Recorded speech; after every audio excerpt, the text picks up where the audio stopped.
Bonjour, bonjour, bienvenue sur le plateau de Transition 2020. Alors à ma droite, j'ai Monsieur Philippe Bessot. Monsieur Bessot, je vais vous demander de vous présenter.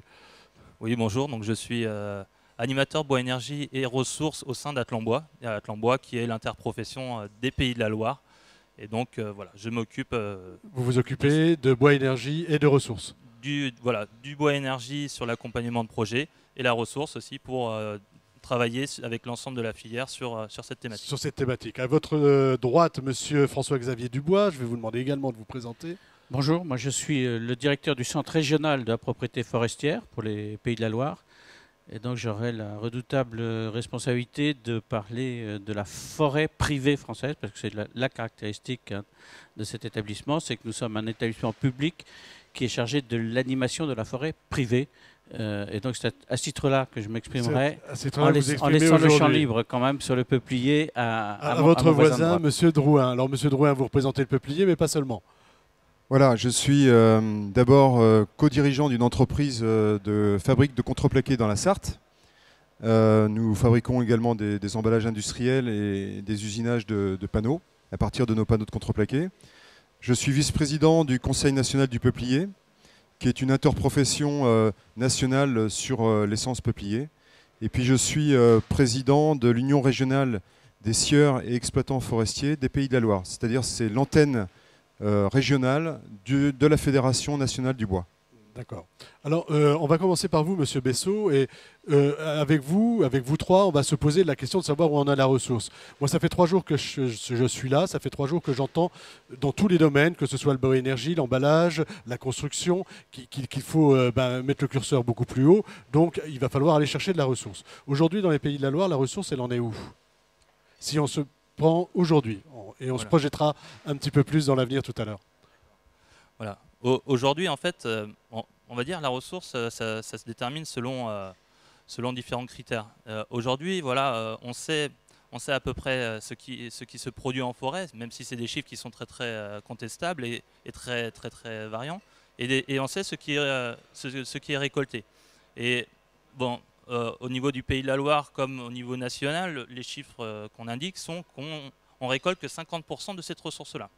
Donc, qui dit 50% de la ressource dit qu'il y a un potentiel à aller chercher plus de bois. Il y a un potentiel à aller chercher demain pour toutes ces applications dont j'ai parlé et tous les gens qui sont autour de nous aujourd'hui qui ont envie d'aller plus loin dans leurs activités.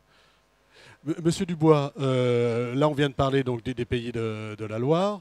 Vous, ce que vous constatez, alors je sais que vous êtes aussi le régional de l'étape, mais si on peut aller un peu plus sur l'ensemble du territoire, c'est un constat qu'on fait, 50% aujourd'hui d'exploitation, le reste étant un petit peu... Alors c'est quoi? C'est laissé à l'abandon? C'est sous-exploité?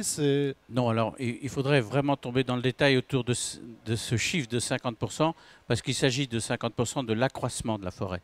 Ça ne veut pas dire qu'on puisse tout mobiliser. Quand un arbre est trop petit, on ne peut pas le couper, mais il s'accroît quand même. Donc il y a forcément une certaine capitalisation nécessaire si on veut enrichir le potentiel forestier. Mais il y a aussi une récolte qui tient compte de ce capital, qui est un peu faiblarde, on va dire, en ce moment. Et ça, nous avons tous comme mission, bon, je ne dirais pas comme obsession, mais comme mission quand même, d'activer un petit peu les choses pour des questions économiques, mais aussi simplement pour des questions biologiques, du bon état de santé des forêts. C'est nécessaire d'aller chercher un peu davantage de bois. D'accord. Monsieur Drouin, alors vous représentez le peuplier, on ne va pas venir tout de suite sur le peuplier. Est-ce que vous pouvez nous faire un petit... Est-ce qu'on sait si on a de... Je ne sais pas si vous travaillez aussi sur toutes les essences. En tant que scieur, vous devez avoir une connaissance sur ce sujet-là. Et est-ce que c'est toutes les essences qui sont concernées ou est-ce qu'il y a des essences qui le sont moins que d'autres? Non, alors en fait, du point de vue des scieurs, moi je suis dérouleur, mais du point de vue des scieurs, il y a quand même une grosse inquiétude sur la ressource à venir. Aujourd'hui, ceux qui utilisent de la palette en résineux, par exemple, commencent à manquer de matière.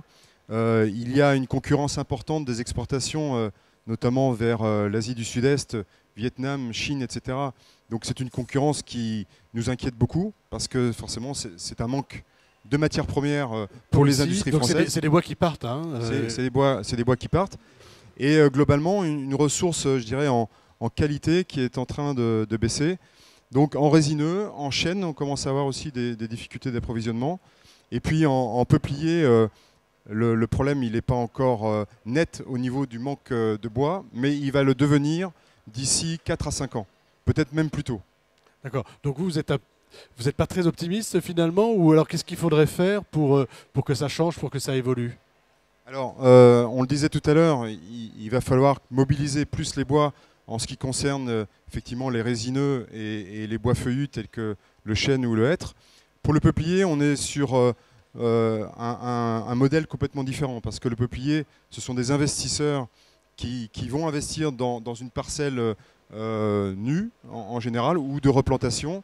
On est plus sur un mode de culture que sur un modèle forestier. D'accord. Mais oui, il y a une inquiétude majeure des exploitants forestiers et des scieurs.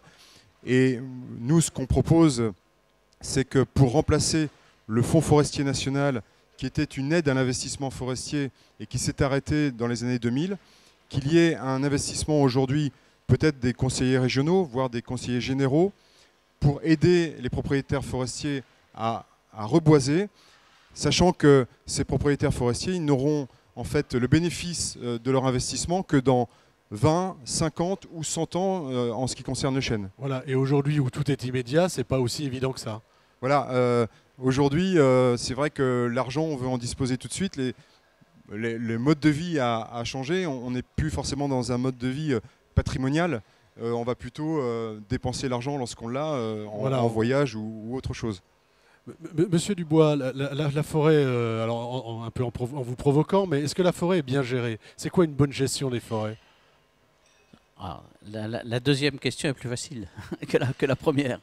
Je peux faire la première. Une bonne gestion des forêts, c'est de disposer d'un massif forestier suffisamment grand pour qu'il puisse être le support d'un document de gestion durable, ce qu'on appelle un document de gestion durable, plan simple de gestion en particulier, tel que c'est demandé par le Code forestier, et que ce plan simple de gestion soit correctement suivi et appliqué. Cerise sur le gâteau, vous faites certifier votre gestion par une association, un organisme de certification de la gestion durable. Ça, moi j'appelle ça une forêt bien gérée. Une forêt bien gérée, oui. Une forêt, c'est à partir de combien d'hectares? Le plan simple de gestion, c'est 25 hectares, le seuil de présentation obligatoire. Ça paraît faible par rapport aux critères de rentabilité d'un certain nombre d'opérations. Et ça paraît faible aussi par rapport à la motivation des propriétaires forestiers, qui n'est pas uniquement économique, et même parfois pas du tout économique. Et par contre, quand on dépasse le seuil de 100 hectares, par exemple, là, on s'aperçoit que l'intérêt pour l'économie de la forêt devient marqué, alors qu'il faut vraiment le chercher en dessous de ces seuils-là. Ça pousse bien sûr au regroupement de la gestion, à la coopération. Voilà, c'est ça. Est-ce qu'on a des coopératives? C'est des choses qui se mettent en place. Parce qu'il y a aussi, alors je ne sais pas, moi j'habite à la campagne, dans un endroit très boisé, mais on a beaucoup de chasse, et les chasseurs n'aiment pas trop qu'on bouge leur environnement, non? Alors moi je suis de ceux qui disent que la chasse et la forêt, ce n'est pas du tout antinomique, au contraire. L'un s'appuie sur l'autre et réciproquement.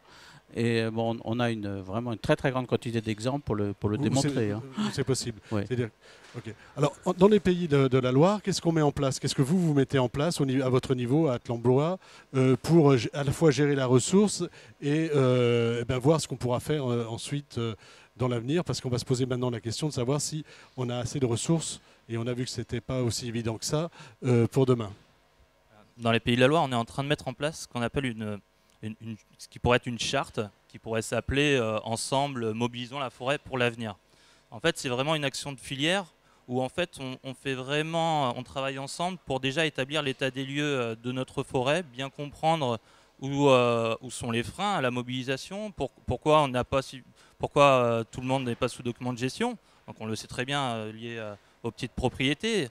L'objectif d'atteindre des propriétés pour les mettre sous document de gestion c'est très important.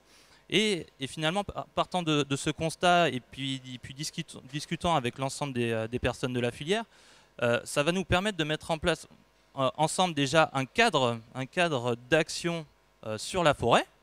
Nous avons ensemble défini 3 objectifs qui portent sur la gestion durable, qui portent sur la gestion durable sur la sortie des bois, donc l'exploitation forestière, et sur le renouvellement. Et à partir de ce grand cadre, on définit des actions avec l'ensemble des acteurs de la filière et selon ce que disposent les personnes de la filière. Et il y a une action très très forte, et c'est pour ça que c'est intéressant que monsieur Dubois en plus voilà, pour en témoigner, c'est qu'une action très forte qui est en cours d'expérimentation aujourd'hui, qui est de dire, aujourd'hui, les exploitants forestiers ils voudraient atteindre un peu plus la ressource. La ressource, c'est les propriétaires qui l'ont, les propriétaires privés. Ce qui pourrait, voilà, dans le cadre de cette expérimentation, il y a 5 entreprises qui peuvent demander au CRPF les informations. CRPF Au Centre régional de la propriété forestière. Pardon. Le nom des propriétaires. C'est-à-dire que voilà, sur le terrain, ils ont vu qu'il y avait une parcelle, ils ont eu un contrat par exemple pour exploiter une parcelle. Ils peuvent demander par exemple le nom du propriétaire voisin et faire un îlot d'exploitation un peu plus important. Voilà, l'idée c'est de mutualiser un petit peu les choses. Ça, c'est voilà. quelque chose sur lequel vous travaillez, vous, avec vos propriétaires? On travaille bien sûr dans le cadre de l'interprofession. Bien sûr, oui, oui. Et c'est une des missions fondamentales des CRPF et de leur maison mère, le Centre national de propriété forestière. Nous avons plusieurs missions qui sont des missions de développement, des missions d'encadrement d'ordre réglementaire, puisque le plan simulation est obligatoire, mais aussi de regroupement. C'est vrai que c'est un aspect important. Ça veut dire par exemple, concrètement, comment ça se passe? Il y a 1 ou 2 hectares ou 3, je dis n'importe quoi parce que je ne suis pas journaliste spécialisé de la forêt, donc vous m'en voudrez pas. Mais il y a quoi, 1 ou 2 ou 3 hectares qui sont exploités et on va aller voir les gens qui sont autour pour leur demander si on ne peut pas exploiter en même temps, se regrouper, mutualiser les moyens et après vendre ensemble. Oui, alors ça aboutit à un ensemble d'actions sur le territoire national qu'on a qualifié de plan de développement de massif. C'est-à-dire que quand on a identifié un massif sous-exploité, on envoie un commando, un animateur, qui lui justement va regarder qui sont les propriétaires, comment on peut les regrouper, va les réunir, c'est vous, monsieur Bessot, etc. le commando. Non. Donc là, l'aspect nouveau ici en Pays de la Loire, c'est qu'on ne va pas a priori choisir les massifs et recruter des gens pour y aller, mais on va travailler ensemble avec les exploitants forestiers. C'est ça qui est nouveau, pour mettre en synergie nos équipes et qu'on soit tous beaucoup plus réactifs. C'est une des conditions d'amélioration de la performance de la ressource, parce que la ressource, elle existe, elle est même trop importante aujourd'hui, mais par contre, elle n'est pas toujours rentable. Pas toujours rentable. Donc, essayons de la rendre la plus efficace possible. Alors, Monsieur Drouin, on arrive presque au terme de notre échange. On va parler maintenant de demain, de ce qui va se passer, de demain, voire d'après-demain. Est-ce qu'aujourd'hui, on plante assez? Qu'est-ce qu'il faut planter comme essence? Est-ce que notre forêt, c'est pas de la forêt finalement, de friches qui se transforment en forêt? Enfin, qu'est-ce qu'il faut faire pour valoriser et pour valoriser pour demain? Je pense qu'il faut que les propriétaires forestiers continuent à investir dans la forêt. Dans le résineux, par exemple, on voit qu'en Aquitaine, on risque d'avoir un manque de matière dans les années à venir, parce qu'il y a eu quand même des tempêtes successives qui ont un peu disséminé les parcelles forestières. Et donc là, il faut réengager des investissements. Puis si vous me le permettez, je prendrai l'exemple du peuplier. Dans le peuplier, donc on s'aperçoit quand même depuis un certain nombre d'années qu'on va manquer de ressources dans les années à venir. Et c'est pourquoi les industriels, à travers le Conseil national du peuplier, se sont engagés à aider les propriétaires dans leur reboisement. C'est-à-dire qu'ils aident aujourd'hui, avec les pépiniéristes, à hauteur de 2,80 € par plan, le reboisement des parcelles de peuplier. D'accord, des parcelles existantes. Des parcelles existantes. Ou est-ce que si je dispose d'un terrain important, je vais planter du peuplier, je peux en bénéficier aussi, même si je ne suis pas à la base un forestier ou un exploitant? Si vous avez une parcelle que vous vendez à un acheteur de bois, de peuplier, à ce moment-là, l'acheteur qui aura signé la convention pourra vous proposer une aide au reboisement. Et donc ça, c'est une charte qui a été mise en place d'abord en Pays de la Loire, puis dans le Grand Ouest. Et maintenant, elle vient d'être étendue au niveau national. Et on a eu en plus, je dirais, la bonne surprise de voir, par exemple, en Poitou-Charentes, le Conseil régional qui abonde en plus cette aide des industriels. Et on arrive maintenant à une aide globale de 5,30 € en Poitou-Charentes. Et c'est ce qu'on voudrait. Ça, c'est pour le peuplier. Ça, c'est pour le peuplier. On voudrait, bien sûr, reporter cette action sur l'ensemble des conseils régionaux en France. Et pas seulement sur le peuplier. Je pense que voilà, c'est une réflexion qu'il faut qu'on ait. Cette action, est-ce qu'elle existe sur d'autres essences ou est-ce qu'on pense la porter sur d'autres essences? Alors, il y a d'autres formes d'aide d'industriels qui se font, notamment sur l'épicéa ou le Douglas. Ça reste encore assez confidentiel. Mais moi, je pense qu'il faudrait lancer peut-être une grande action nationale pour le reboisement, quelle que soit l'essence, en tout cas les essences qui, en perspective, vont manquer dans les décennies qui vont venir. D'accord. Alors, on arrive au terme de ce petit entretien. Je vais vous demander à chacun une petite conclusion. Monsieur Bessot, vous, comment vous la voyez, la ressource de demain? La ressource de demain, elle sera vieillissante si on ne continue pas à lui donner de la valeur. Il faut continuer à couper, gérer, et pour que la forêt garde une valeur de production. Voilà. Alors on a beaucoup d'idées reçues sur la forêt. Vous m'avez présenté tout à l'heure un petit fascicule.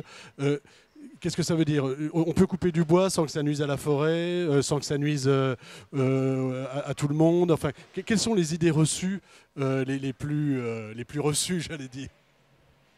Oui, il y en a 36 d'après le petit livret que je vous ai remis tout à l'heure. En matière de ressources, l'idée la plus dommageable, c'est qu'on ne se souvient pas que le bois vient de la forêt. Quand on utilise du bois, c'est très bien, tout le monde a envie d'avoir des beaux meubles, etc. Mais on ne se souvient pas, on oublie que ça vient de la forêt, que ça nécessite de l'exploitation, de la gestion. Et quelquefois, il y a une rupture entre les deux niveaux. Et l'opinion publique a besoin de se réconcilier avec cette idée-là qui a vraiment été perdue de vue. L'idée que quand on a un meuble chez soi, c'est d'abord un matériau qui vient de la forêt. Oui, et que c'est rendre service à la forêt finalement, que de pouvoir l'exploiter. Que de pouvoir l'exploiter. Et si on resitue ça dans un contexte beaucoup plus actuel, par exemple du changement climatique et du captage de carbone, la solution, à part le respect des océans, la solution terrestre la plus efficace, c'est quand même le stockage du carbone par la forêt et par le bois. Et par le bois. Monsieur Drouin, une conclusion. De votre côté, comment vous voyez l'avenir ? Eh bien, en fait, l'avenir, vous voyez, à la Fédération nationale du bois, nous venons de mettre en place un label. C'est un label Essence française. Et ce que veulent les scieurs, ce que veulent les dérouleurs, ce que veulent les transformateurs du bois aujourd'hui, c'est utiliser des bois français au maximum, essayer d'augmenter cette part de bois français dans la construction, dans les produits à base de bois. Mais pour ça, il faut alimenter la forêt. Et surtout, il faut la gérer durablement. C'est vraiment tout l'objet qui est fait à travers ces actions de la Fédération nationale du bois. Et en plus, en association avec des labels de gestion durable, notamment le PEFC. Merci beaucoup. Merci messieurs d'être venus jusqu'à nous sur notre plateau Transition 2020 et PEFC, notre partenaire. Voilà. Merci. Merci, au revoir.